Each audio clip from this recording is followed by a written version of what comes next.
Welcome to Hello Chaos, the weekly podcast exploring the messy and chaotic lives and minds of founders and entrepreneurs. Today we have Michelle Harris, CEO and Controller of Chaos at Karst. I love that title. Thank you for coming on to our podcast and chatting with us today, Michelle. How are you doing? I'm good. You're welcome. Happy to be here. Oh, great. So, tell us about how did you get started? How did your entrepreneurial journey begin? Honestly, it was kind of by accident. It wasn't intentional at all. I was on a completely different creative track in the music industry. Whoa. Um, and my dad had this company. I kind of moved back home away from Nashville, and um, I was just kind of finding my footing. Okay, what am I going to do in Charleston now? And he had a creative company versus my mom, who had a more professional. She owned an employment agency. I was like, this is kind of cool. I'll go do this for a little bit till I figure out where I'm going to be. Right. And he had a one-man show, just doing your typical promotional product distributor. And I slowly transitioned that into something that was my own, and kind of found that I liked being an entrepreneur, and that was something that wasn't that's not what I set out to do. Yeah, yeah. Me neither.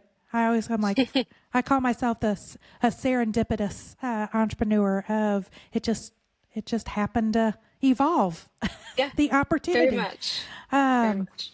so, you take over. So what is Karst? Usually you say you're the controller of chaos, by the way. I love that. I love that. I need to have something more fun than just CEO of, because we do so many things. So how Yeah. did you come up with like the controller of chaos? I love that. We have a very fun culture and a very fun team. And this is a very fun industry. And so we Mm-hmm. just are very playful in a lot of the things that we do.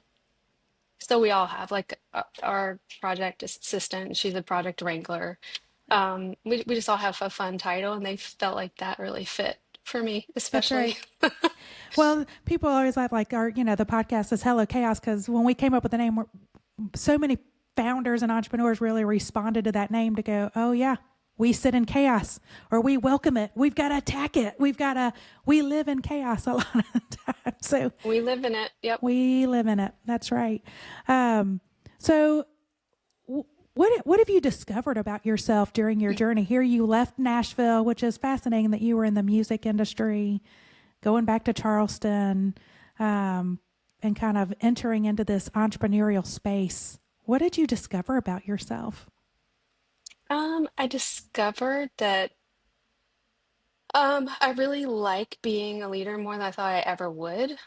It's a struggle for me. I would say I'm an extrovert when I want to be, but Yeah, introvert most of the time I want to that's, be. I'm that that's person that me. makes plans and then I'm cussing when I gotta go. Yeah, yeah, yeah. Um, Or you get but invited to things and you're like, oh my God, I need to be there. Okay, I got to pump myself up. I got to like yeah, get in the mode. yeah, Yeah, yeah, I have to force myself, and then I'm so glad that I did. yeah. I never really regret it, but it takes a lot of effort to get me out the door What mentally. what did we hear for? So we've heard a couple of terms like I'm the same way. I'm people think I'm an extrovert, but I'm not. It drains. Like I have to pump myself up, or I've had to teach myself to network because it's not something that comes natural to me. Like I have to go and this is my little elevator speech, or this is the three questions I like to ask people. I feel like I'm more programmatic, but we've heard a couple of terms of is Ambivert, yep. ambivert is a term that we've heard from other founders who are like, I'm not an extrovert, but I have to be an extrovert. I'm really an introvert. I feel like that's become a theme a lot that we hear. And somebody else was like, which I love that term. What was it? A, was it a learned extrovert, Extrovert, yep. a learned one. And I was like, oh yeah, that is probably describes me. Yeah, But 100%. um, I would say it's brought me some advantages though too, because from oh a sales perspective, yeah, I've never been that salesy person. So I lead with just want to have relationships and help people, and people gravitate towards that. So yeah, I don't it's know. more authentic, Yeah, right? Yeah. And it's just my personality. I'm not that person that's forward and out front. But when I have to be, I think it comes across more genuine because it is. So what are some tips that you've had to do, or what are things that you like, rituals or disciplines that you're like, okay, I got to go to this event, or I've got to go do this. Do you have like a, like what I was talking about, I'm like, I have to like think through what I need to do to come across as more of an extrovert. Do you do anything like that? I don't really have a strategy around it. I try to learn what I can about the event, like who's going to be there, what kind of space, or, am I dressing appropriately? I just try to be prepared so that I'm not kind of thrown off by what I'm going to, but it's more for me about just not kind of chickening out. Yeah. Yeah. Just showing Yeah. up. Yeah. Yeah. Once I show Uh, up, I'm good. yeah. I'm the same way. It's like once I get there, I'm like, okay. And then when I leave, I'm like, okay, I need to go. I need a timeout for myself. Yeah. It's nice to hear Recharge. that other people have that issue too, because you see all the other people in the room and you assume that they don't. I know. And and there are some, like I said, very natural extroverts, founders and entrepreneurs that just like I admire. I'm like, God, you really know how to work a room.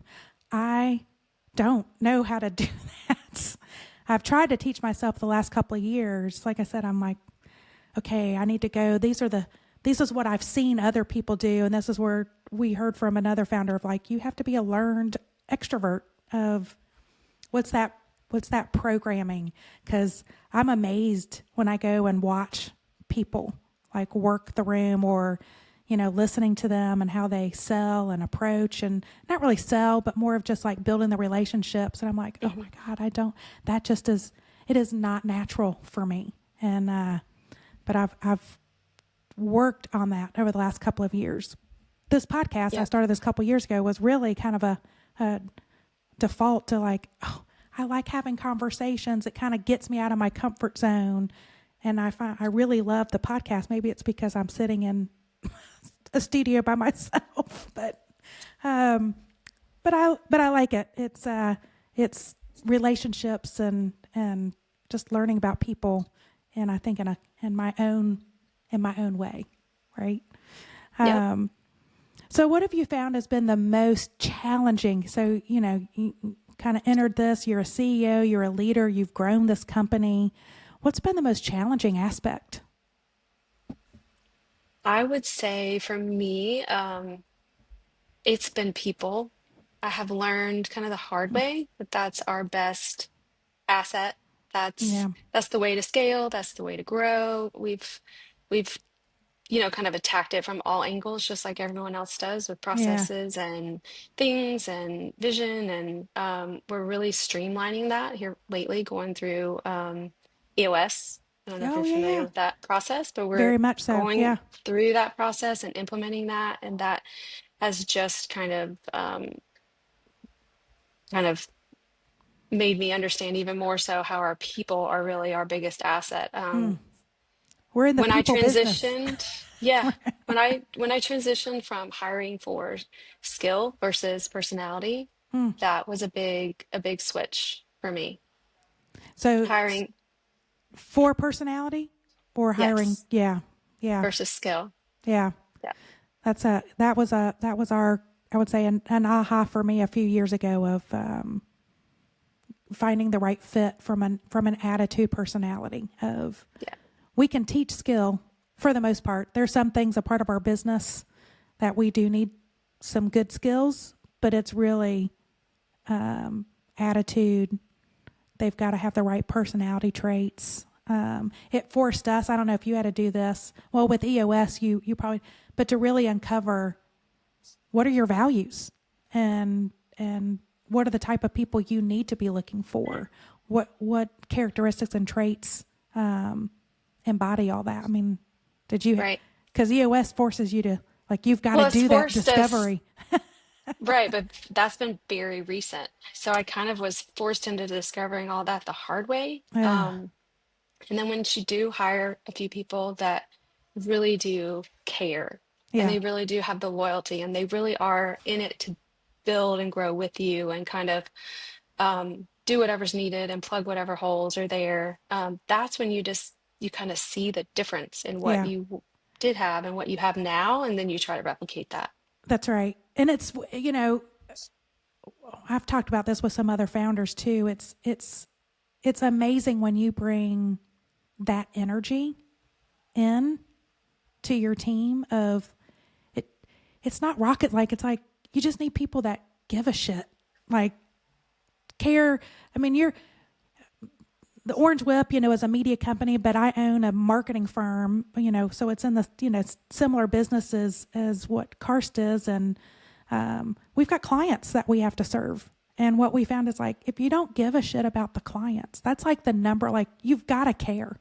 And then you've Hmm. also got to care about your teammates, and then have some personal integrity of like, don't you care about your work? and, and people think, oh, well, that should be an easy hire. No, that is not an easy hire. No, Um, it's not. but it's amazing when you do get those right people, the energy that happens on the team. And because on the reverse side, when you have people that don't care, or it drains the energy out of the room, Yep. and it makes everybody's life harder.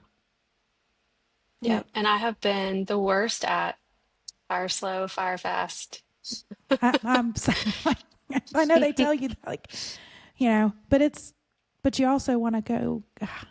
I mean, I've had our coaches go, "Trevor, you knew within 30 days," and it's like, all right, you knew within 90 days. I'm like, yeah, but maybe I can get them to like, and then it's like, you know what? No, we've been patient long enough. It's but that's the hardest part, especially when they're good people. They're just not a good fit. Right. Yep. They don't have that drive. They don't have that, and it has nothing to do with skill set. It's just a lot of it is it's the personality. Yep. And I've been fortunate to find a few kind of the world sent them to me. Yeah, I didn't have EOS, I didn't have my visions, I didn't have my value, I didn't have it all lined out so that I could hire correctly. But when you find those few and you realize how it doesn't have to be that hard, you just need to find more of them. yeah, It yeah. doesn't have to be such a struggle. So it So really is about the people for us. it is so much. So what have you done to like find? Like, have you put changed your interview process, or how you recruit? Have you done anything differently from that aspect, or? Um, First of all, I'm not doing it anymore. That's helped. You're like, we'll delegate that.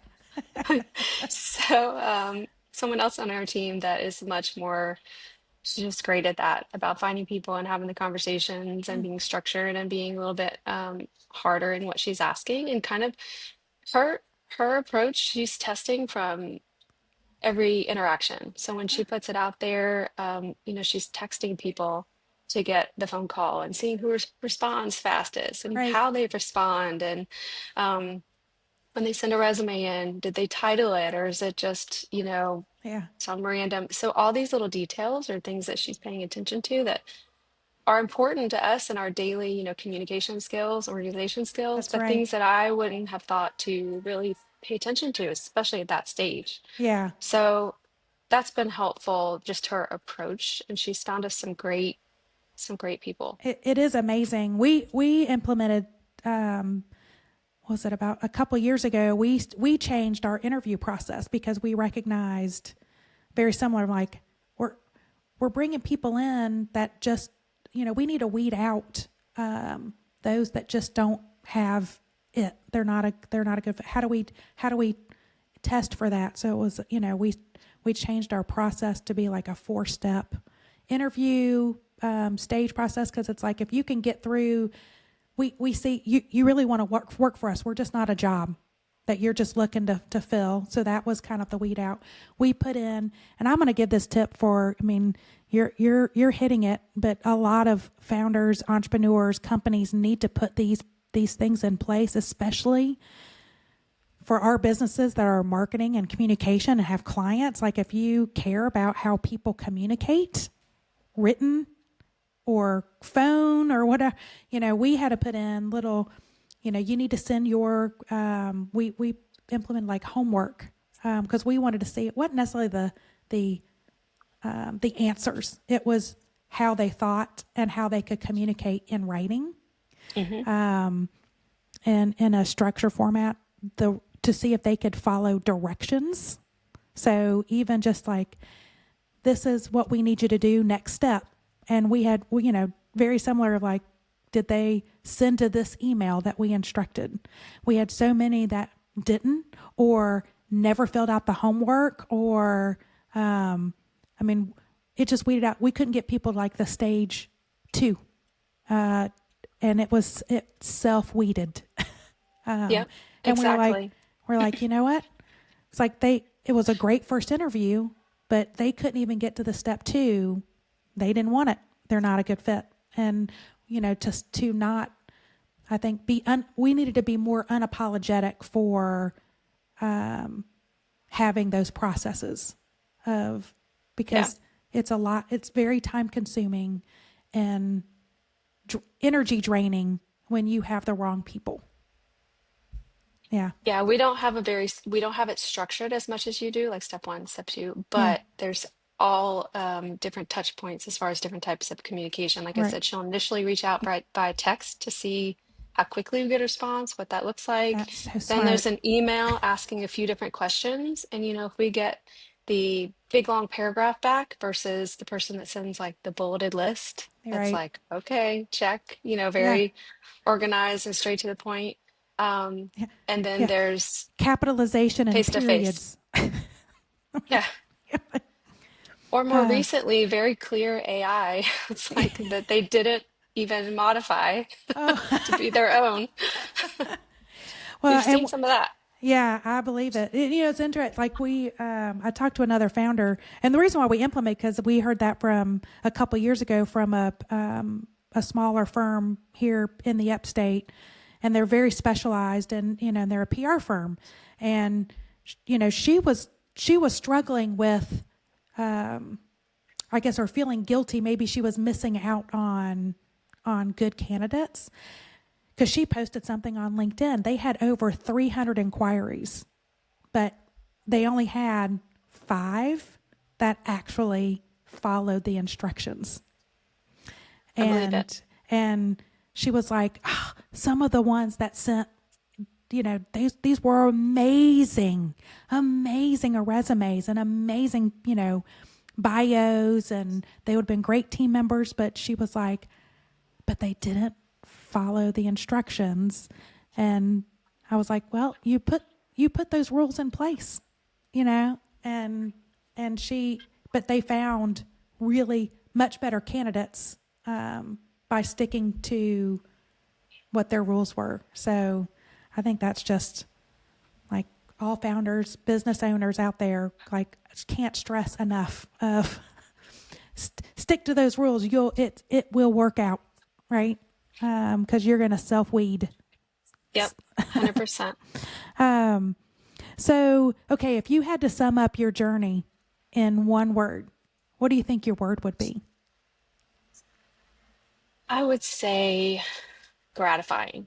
Ah, why? Um, What's been just seeing my gratifying? journey, just seeing the company grow. It started out as my dad's company, and then I'm able to still be here, through, the economy, through COVID, and still thriving and growing. That's been awesome to see, and to see a team that's growing with me, and they're able to, have their own successes because of their job and Uh, our freedoms, where most of us are moms. So yeah, being able to have the flexibilities and still have great incomes and jobs, and kind of, we don't always have the best balance, but that's what we strive for. that's everything's aspirational, right? About our Yeah. brand. So the fact that I'm able to do that for myself, but also other people, has been awesome. Ah, I love that word, and I don't think we've had that word. Yeah, we've like almost 1,000 interviews. It's a different word every time. That's why I love asking it. It's awesome. And we all have like very a lot of similarities in the journey, but we all choose kind of our own word and how we define it. So I Hmm. love yours, Success is, gratifying. Yeah, yeah, success is different for everybody. for everybody. That's right.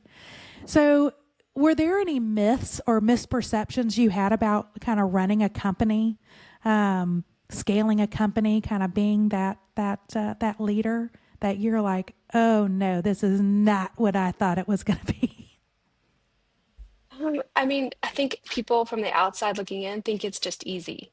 That Mm, you run the business, you have all the time in the world, everybody does everything for you, you have all the money. yeah, that is Quite not true. the opposite. That's right. So I think anyone on the outside looking in, even if I speak to friends that don't own businesses, they don't Right. completely get it. So the fact that you do things like this and other groups are out there to kind of have a sounding board and a place for entrepreneurs and owners, because it is a lonely place sometimes because It not is. everyone understands it. That's But right. that's the Yeah. misconception, is that you're kind of like at the top and you're the top dog and all the things are just happening. It's like happening. You've got all the freedom, and it's like, ugh. Yeah, I it's mean, that's interesting. the Like goal. that's the goal. Like, what do I want? I want I want financial freedom to be able to make decisions for hiring or invest in, expansion, or freedom to basically, take a couple weeks for a vacation and not have to freak out, you know, and Yep. that would be, yeah, that would be the ultimate, the freedom. But it's interesting. I don't know if you went through this, Michelle, as you started getting into that, like my friend circle they didn't understand. Um, they're like, okay, we can tell something's going on. You're stressed. And then they're like, we don't get it. I don't. So I had to like contain. I've got my friends from high school, college, growing up, but I can't really share a lot of stuff with them. And I've had to really form a different kind of, I call it, founder, CEO, peer community, basically not to feel so isolated. I needed a sounding board of just, I didn't like the feeling like feeling completely alone and crazy, and needed support of, am I making the right decisions? Have I not thought through something when I run into a challenge? Because even my colleagues that I grew up in the agency world who were still working for agencies were not helpful. They could not relate. Yep. I don't know if you went through that, like dealing with and having to form a different circle, a community for yourself. Yeah, I think part of the back to the introvert, Yeah, I think I was going through that, but it didn't really bother me because I keep everything here anyway.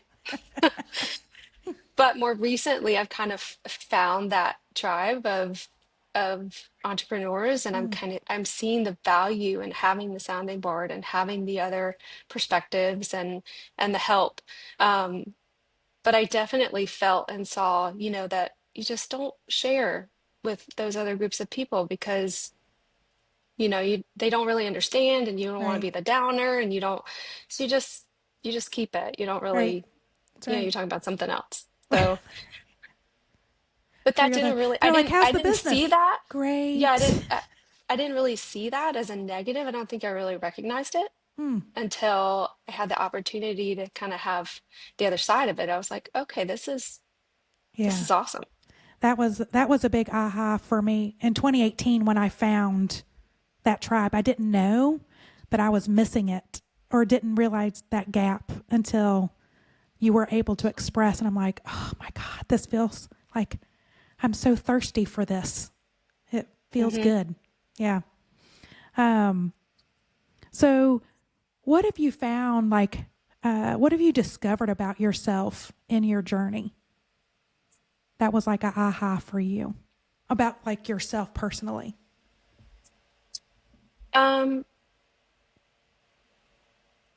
that I'm capable.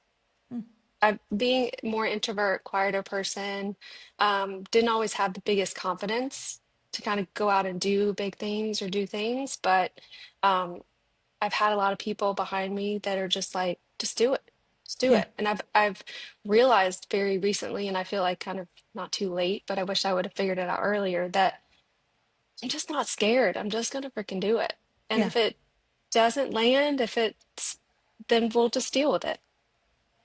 That's right. So I But think that my hesitation for a long time, just because I'm more on the quieter side and didn't have the confidence to kind of think that I was that person, you are is that is person. Yeah. quickly going away. But I Yeah. still I know. struggle with it. I It's like know. I got to force myself to go to that meeting. Well, I got to force myself to do that too. But That's right. I'm less fearful. So Ah, that's so becoming more of a fearless leader. a little Yeah. bit, Yeah. little bit. A little bit like, hey, it's baby steps, baby Yeah, steps. What do you think is the biggest aha for you, like as you running the business? running the business. Yeah. A big aha for me was I took this over from my dad, not knowing the industry, not really knowing, just kind of threw myself into it like, Yeah. oh, I'll go sell something. Like that's literally how I came into it.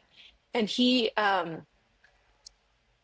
had to abruptly leave for some health problems, which he came back and was fine. But by the time he came back, I had changed so many things that he was like, I think you got this. And he Oh, left me with it. And oh, so that's so wonderful. yeah, I operated just kind of the way that I knew for, I don't know, probably 6, 8 years. And then I found kind of my tribe within our industry. Mm. I want to say like the cool kids. Yeah. Um, and I realized that the way that I was operating was a novel way to approach what I was doing in this industry.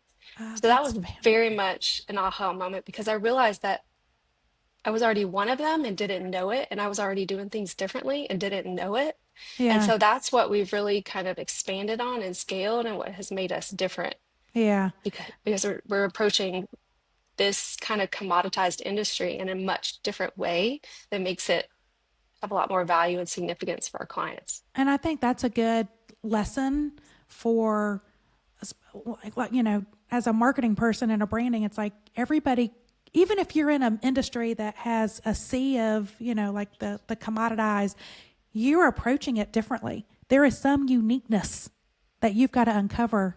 And the fact that you kind of uncovered it as like an aha of like, oh shit, serendipitously, Yeah, you were like, we were doing it differently, but the fact that you could go and that's relevant and that's meaningful. Cause we talk to companies that are like, I don't do anything. Like, I'm just selling product. It's like, but you'd be more valuable if you thought about your brand in a way that's unique. Cause everybody approaches it there's gotta be something, yeah, a part of that. So I love that. That's a good celebration moment. Um, yeah. It was definitely eye-opening, and I was like, we need to be putting this out there and marketing this that we're yeah, not the guy down the street. So that was that's right. that was big for us. And give you guys that confidence, that little boost of Hmm. we are the cool kids. We're the we're setting the trends. Yeah. So now that's become a little more commonplace, but it was nice Right. to see it when no one else was doing it. That's right. What about what was your biggest oh shit, where you hit a wall or you were like, oh, a big challenge? What was the biggest oh shit moment and how'd you overcome it? I've been really lucky. I want to say I want to say maybe it was COVID or maybe it was, losing a large client. But I've been really conservative in the way that we have kind of scaled and Hmm. spread things that I'm happy to say that I haven't had like a big, Like a we've had some, disaster or anything. Yeah. yeah, we've had some near ones where, a client relationship might go south, but we were able to salvage it Yeah. or, we were able to fix it. So I don't know that I've had just this massive oh shit moment that like really affected us long term. Yeah. And it might be just how you approach things of I'm just watching and going, if you did you would just go, okay, well we're just gonna fix it. We're just gonna address Just it. gonna figure it out. We'll figure it out. That's the Uh, hope.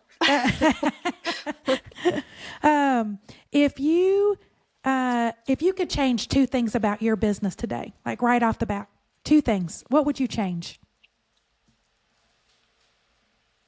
I would change that I didn't make some of the growth and the changes that I've made in the last 2 years.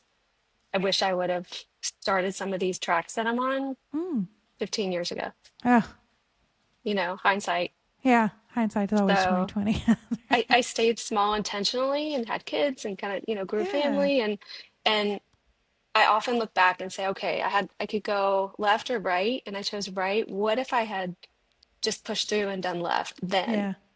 So that's one thing that I would probably, if I could rewind. Rewind. You would do that. Yeah. I've often thought like, oh, I wish I could go back and redo that meeting. or, or yeah, it's, hindsight is always 2020. Ugh. Um, so if we met a year from now, I came down to Charleston and I took you out for cocktails, what would we be celebrating? We would be celebrating. Gosh, there's so much we're going to celebrate. Oh, well, let's manifest it. Let's roll it off. Let's have multiple shot. It'll be a shot. We just moved into a new facility, so we're working on a new office. I think we'd be celebrating here. It would be all complete, Oh, and nice. we would have doubled our business. How about that? There we go. Well, let's manifest that. Double the Yep. size, celebrate the new facility, all moved in. All right. We'll make a date. We'll share some cocktails. What's the best advice that you've been given? I mean, from your dad or mentor, like you said, you found your tribe. What advice that you've been given that you've really taken to heart and have applied to your own business? That's a tough one too. I'll probably answer this and come up with something better in a little bit. But something always stuck with me. My mom also owned her own company, Yeah. and one day she said to me, she said, "You never want to have cash cow. Mm. So you never, when things are going great, you're pulling out and you're doing all this fun stuff." She's like, "You never want to have cash cow." And that Mm. one statement just stuck with me to always be trying to be conservative, to put back in, to build, to grow. So there have been a lot of, when things are flowing and there's a lot to spare, it's so easy to kind of pull out and do this or um, kind of take advantage of that. But Right. her recommendation and her just that one statement stuck with me, and it's been super helpful because when things are leaner and Yeah. you have approached it from that, then you're not having those oh shit moments. Right. Right. Because then you've got that little pool that Yep. you can. Yeah. Oh Yep. no, that's great. Um, Now, do you ever get stressed, or is there? Do you balance well? Like this is something that's been my kind of my growth journey of the last couple of years. I've tried to work on my mental health, but also just trying to approach a healthier lifestyle. Is there? Because it's stressful, like being running a business. Do you have good balance? Do you have a routine or disciplines that you? I try to maintain that, but I'm also the person that wants to get back to the client, that wants to do all the things, that's Yeah. struggling to delegate. So, and I have two kids, one that's small. Oh, So that kind of is a constant push and pull. I'm yeah. never in the right spot. I always need to be in the other one. So And feel I try to guilty, have, yeah, wherever you go, it's that guilt. whichever one I'm at, I need to be in the other one. So there needs Yeah. to be two of me. So I would say that I don't have the best balance, but I'm always working on that. Like I Yeah. want to be present for them. So that's the huge motivator, right? Is that I don't work 24/7 because of them. So um, as far as stress, it's, control or chaos. It's it's stressful. Um, but I'm pretty good at like keeping that pretty level for the most part. It rears its head sometimes, Yeah. but that's the reason for all these things that we're putting in place is the US and the processes so that so we all can have more balance, more clarity, That's more right. help, More and have, processes. It's kind of that get those yeah, automations in. yeah. You said that it's new to you. EOS is Mhm. how far are you guys in? And So I read the book. It was recommended to me like 3 times within about 3 months. And so 6 months later, I started the book. But I read it and I was like, this makes a makes ton a of sense. lot of This is sense. what we need. This is what we have needed. So we started to try to self-implement a few months ago. Yeah. Um, and there's just so much going on, like it wasn't very efficient. So we just signed on with a formal Uh, implementer and we're at the beginning stages, but already we're seeing like the light at the end of the tunnel. It feels more chaotic, like you've got to make a mess to clean up kind of thing, right. Right. but it's going to be a good thing for sure. But Yeah. we're in the beginning stages. Will you change your title? If I thought about that. I'm like, well, that really, maybe that won't apply. That would be a great thing if it doesn't apply. that's right. Work yourself out of the controller of chaos title. Hmm. You'll be the controller of calm. How's that? Works for me. But I'm also the Um, visionary, so I'm going to make the chaos. They've got to all pull yeah, me down. because you always got to keep inventing and, keep growing and Yep. scaling. I'm the Um, cause of a lot of the chaos. I think we all are, right? It's like we can't stop thinking. Um, oh, well, this has been fascinating. I love this. So, okay, you have 2 kids, and you're growing and scaling. What advice would you give to another founder? Like, what would be your best advice that you would give? I would say to find that tribe Mm, quick because you don't know what you don't know. that's And right. I'm constantly learning, growing. Like I'm constantly trying to suck in and anything and everything that I can. And that doesn't always come from, It's not reading coming from something books. or a No. book. Yeah. So knowing people that have been through it and gotten to where you want to be or on their way or Mm-hmm. maybe went a completely different direction, you can learn so much from that. So That's I would right. say don't stay siloed. I stayed Yeah. siloed way too long. So, I'm gonna echo that. I If I could hit rewind, I think that's what I would. My biggest thing would be, I wish I would have found the tribe 10+ years ago when I started the company, like mhm. right off the bat. And I was, I was even intimidated when I look back, like not even to go into the small business um, the center, like that intimidated me. Of I don't I don't belong there. They're not going to give me advice. That's just for other businesses. That's not really for startup. And it's like, oh my gosh, I wish I would have had more confidence to just or to go grab coffee with people Yeah.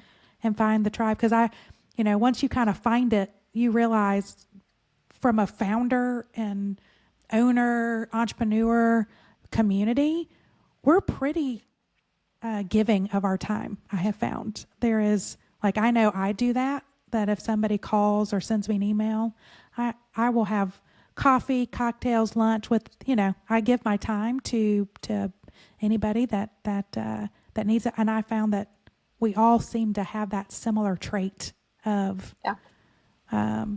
the connections and the community. So And yeah. I think if you can, you are who you spend time with sometimes. So if you can elevate the Mm, people that your you're circle. looking, yeah, Yeah. that elevates you. And also within your industry, there's always so many, at least within ours, there's so much contention. Oh, you're a competitor. Yeah. I'm not, they're not going to help.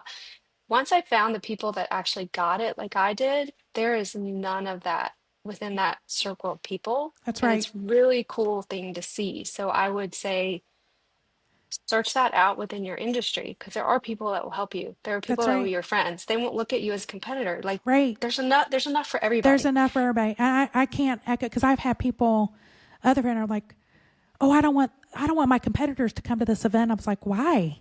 Like, we're not enemies. We can all learn from, like, we all have our Yeah. space. So yeah, I'm in that same mindset of like, not just like you're going to disclose your P&Ls, but to have a friendly, Yeah. conversation, camaraderie, networking, community. We all benefit from And those they're out learned there. experience, and They they're may out not there. all have that mindset, A lot of Right. them won't have that Well, mindset. that's true. So those are the ones that don't come. That's right. But the ones that do, that, are there for each other, That's right. those are your people. Those are your people. That's right. Uh, well, I love this. I'm always amazed how fast these goes. We're already out of time. Before we leave, though, Michelle, tell people how can they get a hold of you, connect with you, learn more about Karst and the things that you guys offer your clients. How do you want Sure. people to connect? Sure. Our website's a great spot, karstpromo.com. And that's Instagram, and that's KARST promo, promo. PROMO.com. Yep. Perfect. And so Instagram, email. I'd love to chat with anybody and kind of show off what we can do. perfect. Well, we will tag you and the company as we publish this episode. Appreciate you hanging out with us today. This was fantastic. Yeah, thank you. Thanks for having me. Our pleasure. And for our listeners, thanks for hanging out with us today as well. This podcast episode, again, is available on all podcast platforms. So subscribe to Hello Chaos. Give us a like, a comment, a share, and a great review. Help us grow and build a more connected entrepreneurial community. Hello Chaos is one of the many resources brought to you by Orange Whip. That is Orange Whip, WIP for work in progress, because that's what we all are. Orange Whip is a multimedia company dedicated to serving founders and entrepreneurs in affiliate cities. We are in 3 South Carolina cities today, looking to expand to other cities and markets because every city needs an Orange Whip. We are a one-stop content hub just for founders, delivered in an innovative digital zine experience. If you like to be a guest on our podcast, please, or you want to support us, please send us an email to hello@orangewhip.com. Y'all, thank you for tuning in to Hello Chaos. It is where aha meets oh shit. And I'm your host, Jennifer Sutton. We'll see you again next week.